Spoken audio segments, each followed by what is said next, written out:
perjalanan ke barat tentu masih berlanjut. Tapi Gokong menghentikan perjalanannya karena tiba-tiba dia mencium hawa siluman yang sangat kuat.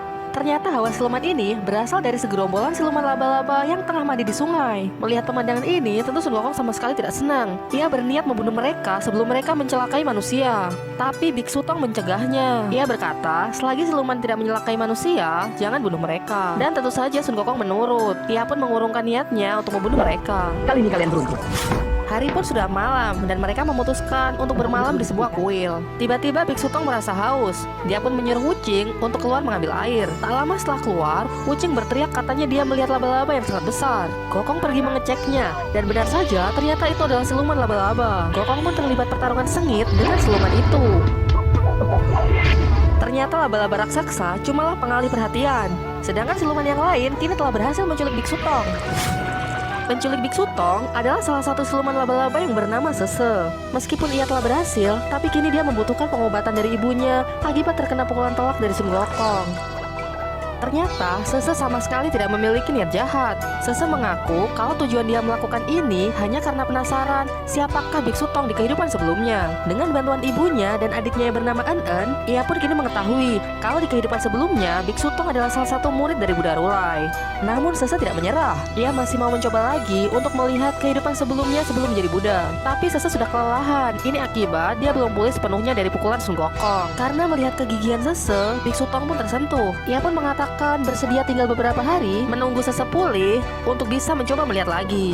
Di sisi lain, Gokong, Patke, serta Wucing berusaha mencari keberadaan gurunya. Ia pun sampai meminta bantuan ke beberapa dewa bumi. Tapi hal ini tetaplah sia-sia. Karena siluman laba-laba adalah siluman yang memiliki banyak sekali sarang dan gemar sekali berpindah-pindah.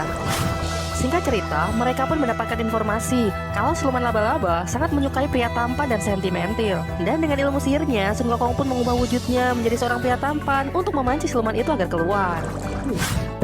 Sejak dulu, begitulah cinta. Ceritanya tidak ada akhirnya. Dasar orang gila. Ya, meskipun ini merupakan ide yang konyol, tapi usaha mereka tidak sia-sia. Karena diam-diam, En dan ibunya mengamati kegiatan mereka.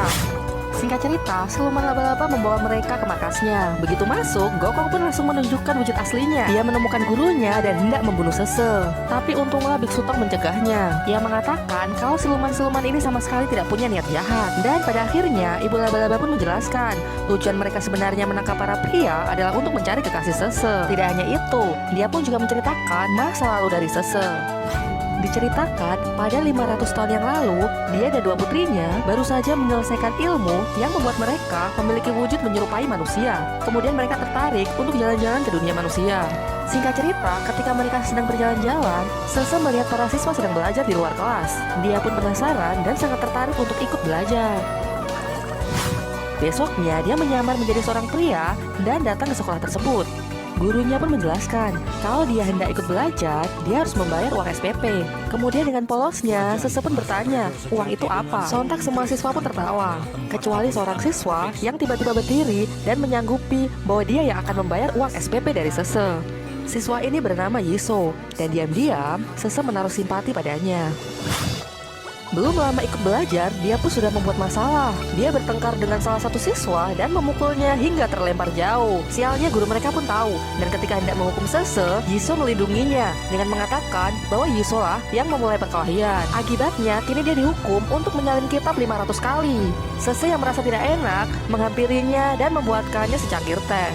Karena terlalu lelah menulis, Yiso pun kelelahan dan tertidur. Melihat hal itu, Sese pun berinisiatif untuk membantunya. Ya, tentu saja baginya ini sama sekali tidak sulit, karena pada dasarnya, laba-laba memiliki 8 tangan.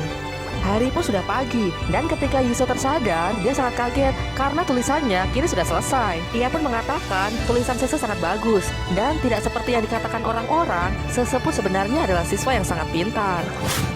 Semenjak kejadian itu, mereka pun kini semakin dekat. Tentu tanpa mengetahui identitas Sese yang sebenarnya, mereka pun semakin banyak menghabiskan waktu bersama. Dan diam-diam, Sese pun kini sudah jatuh cinta kepada Yiso. Waktu pun terus berjalan.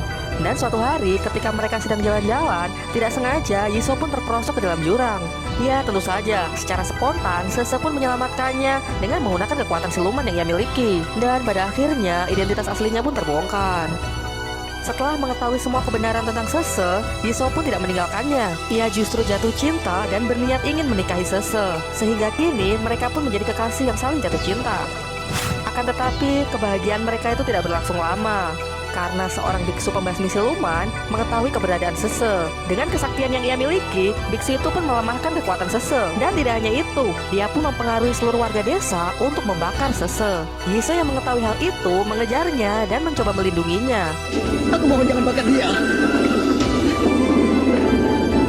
Dia bukan siluman. Tapi sayangnya tidak ada satu orang pun yang membelanya. Sehingga perlawanannya kini menjadi sia-sia. Karena rasa cinta yang begitu dalam, dia pun memutuskan untuk masuk ke dalam api bersama Sese. Tapi berbeda dari Yisou yang mati terbakar, Sese pun berhasil selamat karena pada dasarnya dia adalah seekor siluman.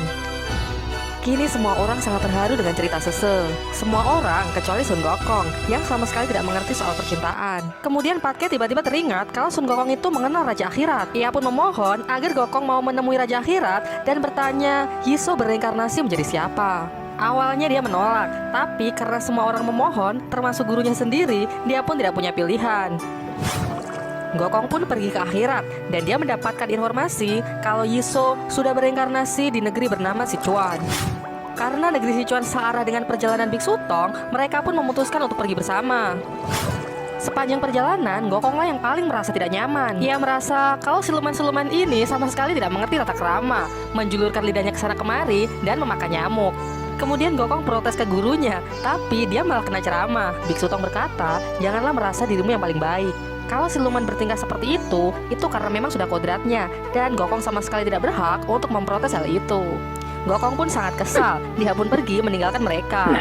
Biksu Tong pun pergi menyusulnya. Biksu Tong pun menjelaskan bahwa dulu sebelum Gokong menjadi muridnya, Gokong hanyalah siluman kera yang liar, mengobrak-ngabrik neraka dan mengacaukan seluruh kayangan. Dibandingkan dengan kesalahan Sun Gokong, siluman laba-laba itu sama sekali tidak ada apa-apanya. Biksu Tong pun juga mengingatkan bagaimana penderitaan Gokong ketika dia digencet di bawah gunung 5 jari. Jadi intinya adalah setiap orang bisa berubah dengan bimbingan yang benar. Kini sedikit demi sedikit, Gokong pun sudah bisa memahami siluman-siluman itu. Dan alih-alih membencinya, kini Gokong malah bertekad untuk membimbing mereka, terutama En-En karena yang paling muda dan yang paling usil.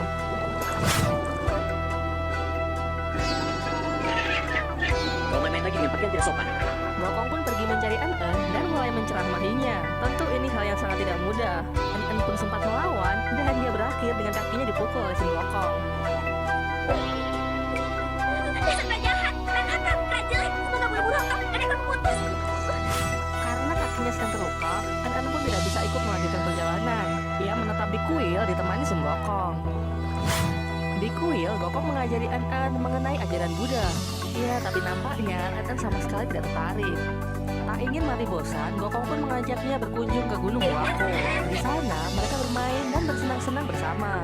En-En jatuh hati kepada Sun Gokong lantaran melihat sikapnya yang sangat lembut dan penuh kasih sayang. Kini mereka semakin akrab, meskipun Gokong sama sekali tidak punya perasaan kepada En-En.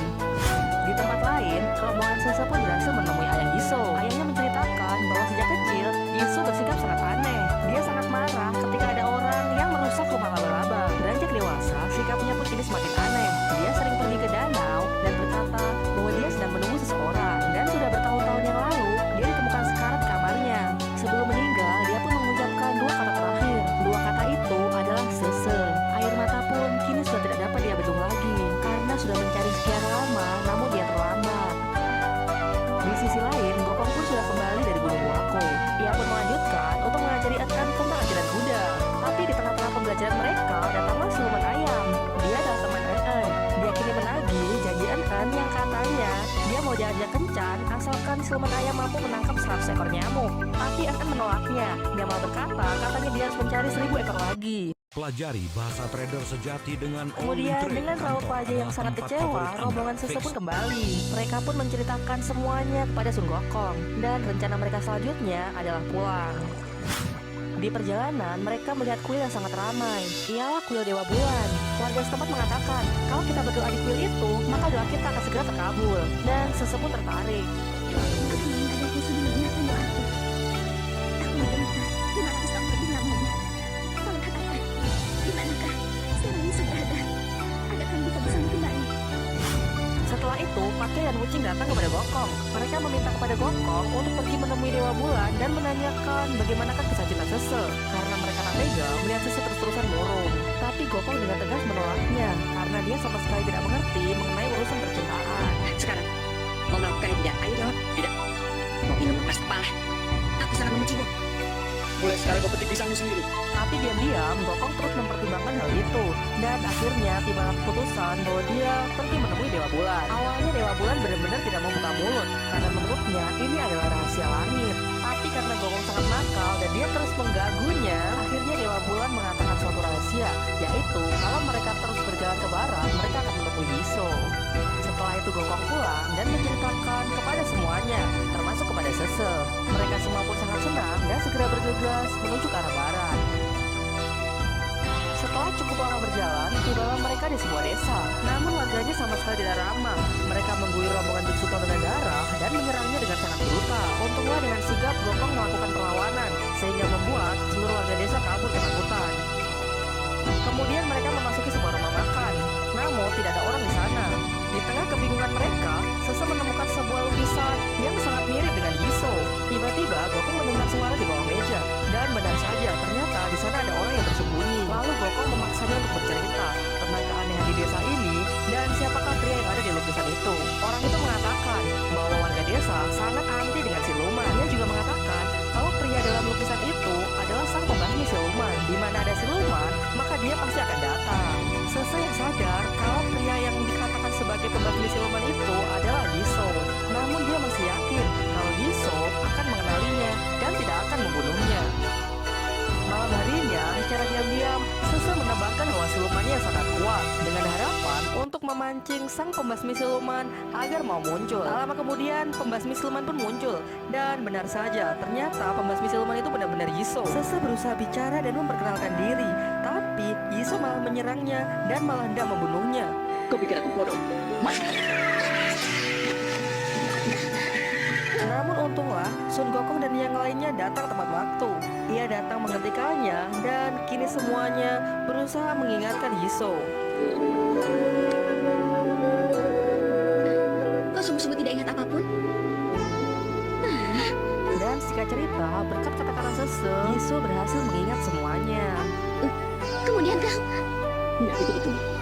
Aku ingin masuk dalam hati. Dan aku katakan padamu, kita akan bertemu lagi di kehidupan berikutnya. Nah, sekarang semua orang bahagia dan mereka pun pergi menikah. Tapi lagi-lagi kebahagiaan mereka itu tidak berlangsung lama, guys. Pada suatu malam, Sese mempergoki Yiso sedang menghisap hawa siluman. Melihat hal itu, Sese sangat kaget.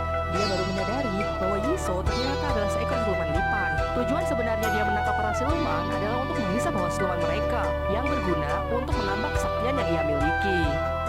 Tapi nampaknya Sese benar-benar sudah dibutakan akan cinta. Agar Yiso tidak meninggalkannya, ia pun membantunya menangkap para siluman. Wah, benar-benar bahaya, guys. Kalau siluman lipan sampai mampu menyempurnakan kesaktiannya, maka Sun Gokong sekalipun tidak akan mampu melawannya. Sejak saat itu, Sese selalu menangkap para siluman untuk Yiso. Sampai suatu ketika, Yiso memberikan pilihan yang sulit, yaitu Sese harus bersedia membantunya menangkap Biksu Tong atau Yiso akan meninggalkannya. Ya, karena Sese benar-benar sudah dibutakan dengan cinta, maka dia memilih pilihan yang pertama.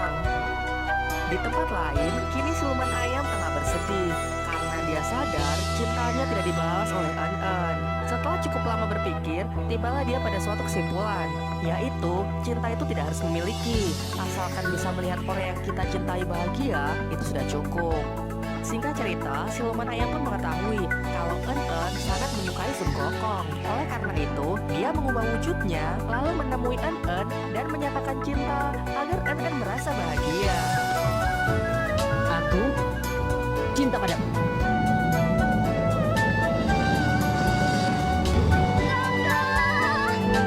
Dengar ya, yang aku bilang tadi padamu itu rahasia. Jangan bilang pada guru Prasakti. Maksudmu gurumu itu kan? Iya, tentu. Dengan kebohongan itu, kini En-en sering sekali menggoda Sun Gokong yang asli. Tapi Sun Gokong sama sekali tidak tahu apa-apa. Setelah itu perjalanan pun dilanjutkan. Namun mereka harus berhenti karena tiba-tiba bumi bergoncang dan petir menyambar-nyambar. Gokong yakin kalau ini semua adalah ulah siluman yang sedang menyempurnakan ilmunya. Dia pun segera pergi untuk memeriksanya. Sampailah dia di suatu kuil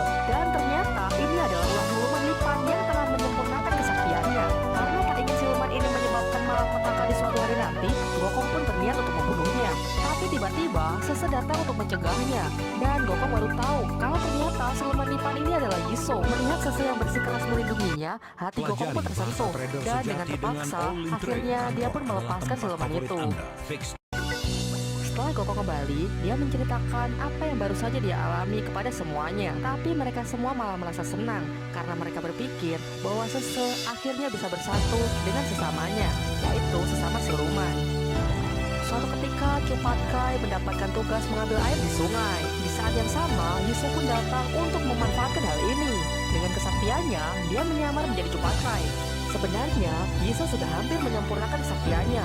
Dia telah menguasai ilmu 1000 wajah.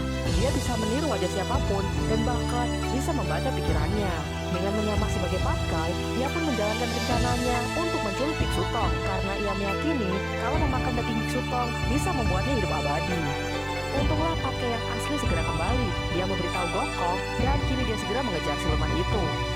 Melihat kekasihnya membawa pulang Biksu Tong dan hendak memakannya, Sese pun sangat terkejut. Dia pun memohon kepada Yiso agar melepaskan Biksu Tong karena selama ini Biksu Tong sudah banyak sekali membantunya. Tapi Yiso malah marah dan menolaknya karena kini Yiso benar-benar sudah dibutakan oleh keserakahan.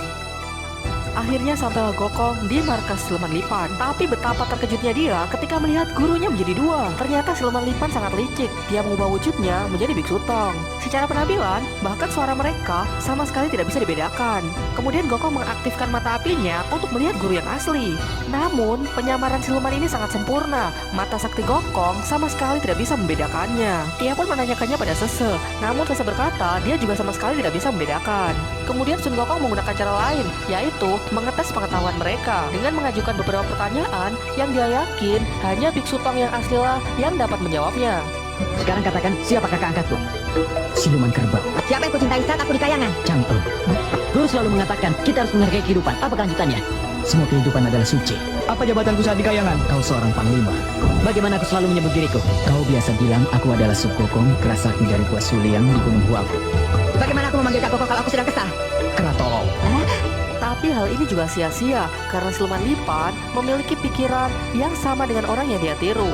Cara selanjutnya adalah dengan membaca mantra simai emas yang diajarkan langsung oleh Dewi Kuan Im. Karena mereka yakin hanya Biksu Tong yang asli yang dapat mengetahuinya. Lagi-lagi keduanya bisa membacanya dengan sangat sempurna. Karena tak tega melihat Sun Gokong yang sangat kesakitan, An pun segera menyerang kedua Biksu Tong tersebut sampai mereka terjatuh. Karena ia sudah kehabisan akal, Patkai pun naik ke kayangan untuk meminta bantuan. Yuelo, sang dewa bulan pun memberikan saran bahwa yang bisa membedakan mereka hanyalah kekasih dari siluman lipan, yaitu Sese. Kini semua orang membujuk Sese agar mau bekerja sama. Awalnya dia menolak karena sangat mencintai Yiso, namun pada akhirnya dia pun bersedia. Ternyata Sese benar-benar bisa membedakan mereka, dan yang ditunjuk Sese adalah Biksu Tong yang asli. Yiso yang sudah terpojok menyandra Sese dan membawanya kabur. Tentu Gokong hendak mengejarnya, namun ibu laba-laba menghentikannya karena dia takut Sese akan dibunuh. Akibat kejadian ini, mereka pun kini menjadi sangat waspada. Gokong menyarankan agar tidak mudah percaya kepada setiap orang yang mereka temui. Dengar, mulai sekarang kita harus lebih waspada. Siapapun yang kita temui, teman atau bukan, dewa atau siluman, harus siap menghadapi mereka. Kalian mengerti? Baik. Akibat pukulan An beberapa waktu yang lalu, Biksu Tong pun terluka parah. Ia sampai pingsan dan memuntahkan darah. Melihat hal itu, Gokong berniat membawanya ke tempat Dewi Kuan Im. Sekalian dia mau meminta saran bagaimana cara mengatasi siluman lipan ini. Karena dengan menghisap beberapa energi dari siluman lagi, maka kesaktian dari siluman lipan akan sempurna. Sedangkan untuk melindungi orang-orang yang tetap tinggal, ia pun menciptakan lingkaran pengusir siluman di mana dia mengeklaim bahwa Buddha Ruai sekalipun tidak akan dapat menembusnya. Sebelum pergi, Gokong memberikan peringatan bahwa apapun yang terjadi, jangan pernah keluar dari lingkaran ini. Singkat cerita, sampailah Gokong di tempat Dewi Kuan Im. Dewi Kuan Im berhasil menyembuhkan Biksu Tong, dan tidak lupa Sun Gokong pun meminta saran bagaimana mengatasi siluman lipan ini. Dewi Kuan Im tidak menjelaskannya secara rinci. Beliau hanya mengatakan saling melengkapi, saling menghancurkan. Sun Gokong pun malah dibuatnya kesal karena dia sama sekali tidak mengerti apa yang dimaksud Dewi Kuan Im. Sementara itu, Patkai dan yang lainnya kedatangan tamu yang tidak diundang. Tidak disangka, ternyata itu adalah Sun Gokong yang datang dengan penuh luka. Keadaan pun menjadi panik, karena sebelum pergi, Sun Gokong sudah memperingatkan bahwa apapun yang terjadi, jangan pernah keluar dari lingkaran ini. Tolong Kak Koko, aku. aku mohon, Aku mohon kau mengertilah. Kami bukan yang tak mau menolongmu. Tapi jika sampai kami keluar lingkaran ini, kami pun akan celaka, Kak Gokong. Tapi kali ini keadaan benar-benar gawat. Ia memuntahkan darah dan dia mengeluarkan kata-kata yang menyentuh hati mereka semua. Sebelum aku mati, aku ingin mengatakan sesuatu padamu. Mau bicara apa? Aku cinta padamu. Katakan padaku, apa kau mencintaiku? Iya, aku cinta padamu. Mendengar kata-kata itu, tentu sudah tidak ada yang perlu dipertimbangkan lagi. An memaksa untuk keluar dari lingkaran dan berlari menghampiri Sun Gokong. Aku tidak dibiarkan kau mati. Bangunlah. Benar-benar licik. Ternyata itu adalah siluman yang sedang menyamar. Dia menghisap habis energi dari En sehingga membuatnya kini jatuh tak berdaya. Sebelum berhasil menghisap mangsa selanjutnya, untunglah Sun Gokong segera datang.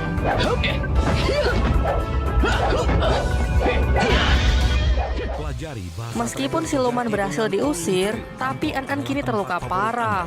Dengan terbata-bata, dia pun memanggil Sun Gokong. Selama ini, aku ingin menanyakan satu hal padamu. Katakan saja sekarang. Apakah kau pernah menyukaiku? Kak Gokong, karena sudah begini kau masih keras hati juga. Ayo katakan. Tapi bukannya tidak mau, tapi Sun Gokong benar-benar tidak sanggup untuk mengatakannya. Sampai akhirnya En pun terjatuh dan kembali ke wujud semula. Kini semua orang malah menyalahkan Sun Gokong. Kera jahat! Demi kau dia bahkan tidak mau makan nyamuk. Dia lebih memilih lapar dan mengikutimu makan buah. Yang diinginkan An hanya mendengarmu mengucapkan kata-kata aku cinta padamu. Bahkan itu pun tidak bisa kau lakukan. Di tempat lain, hanya dengan menghisap satu siluman lagi, maka kesaktian dari siluman Lipan akan sempurna. Dan karena dia tidak menemukan siluman di sekitar sini, Sese pun menjadi korban terakhirnya. Merasa kesaktiannya kini sudah sempurna, ia pun pergi menantang Sun Gokong untuk bertarung. Awas siluman semakin pekat saja. Gokong pun mulai cemas karena dia tahu siluman Lipan kini bukan lagi tandingannya. Kita sudah bertemu berbagai macam siluman. Aku tidak pernah takut sedikit pun. Tapi sekarang, Di tengah kepanikan mereka, kini siluman Lipan pun sudah datang. Gokong menyuruh Patke dan Wucing untuk melindungi Biksu Tong, dan dia sendirilah yang akan maju ke medan perang. siluman lipat, siapa takut? Pada awal pertarungan, Gokong pun masih bisa mengimbangi siluman itu. Bahkan ia nyaris bisa mengalahkannya. Tapi seketika keadaan berbalik ketika siluman itu mengubah wujudnya menjadi Dewi Kuan Im. Tidak hanya dari segi penampilan, kemampuannya pun sama persis. Tidak hanya Dewi Kuan Im, Buddha Rulai sekalipun bisa ditirunya. Di saat-saat genting, siluman ayam pun datang untuk membantu. Dikeroyok dengan puluhan ayam, ini waktu yang tepat untuk Sun Gokong melakukan serangan balasan. Siluman itu mendapatkan pukulan telak, dan pada akhirnya ia pun dapat dikalahkan. Ternyata tidak hanya tentang kesaktian, hukum alam pun juga berlaku, di mana Lipan adalah mangsa dari ayam. Kini siluman Lipan pun sudah tidak berdaya. Warga yang sangat membenci siluman menghajarnya dan menyeretnya untuk dibakar. Sese yang masih terbaring lemas pun mendengar keributan itu. Dengan sedikit sisa kekuatan yang ia miliki, ia pun berlari untuk menolong Yisou. Sadar bahwa dia tidak bisa menghentikan amukan warga, ia pun mengorbankan dirinya untuk masuk ke dalam api bersama Yisou. Dan sepertinya inilah akhir dari kisah cinta panjang mereka berdua. Dari dulu memang beginilah cinta, deritanya tiada akhir. Paginya, ibu laba-laba pun pamit dengan membawa dua putrinya yang kini sudah menjadi laba-laba kecil.